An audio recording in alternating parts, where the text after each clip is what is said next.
ఎంతబ్బా ఎంత పుట్టలో పాలు పెడుతుందా? ఓసి దొంగ పసరమా, ఇది గమలబ్బా దీని ఎవరమా? ఉండు వస్తుండాలి, ఉండు ఆయనే ఉండు, ఇక చిన్న మాట మాట్లాడాలి.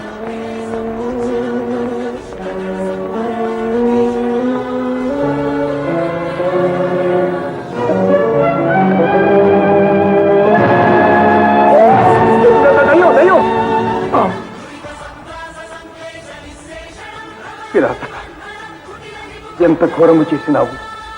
పూజనీయము సకల పురాకృత పాపహరణము అయిన గోవు మీద నాని దురాగతము, గోహింస మహాపాపమున కొడిగట్టిన నీకిదే నా శాపము. ఈనాటి నుండి నీ ఆయు ప్రమాణము తీరుదనుక నీవు పిశాచమై తిరుగుదువుగాక.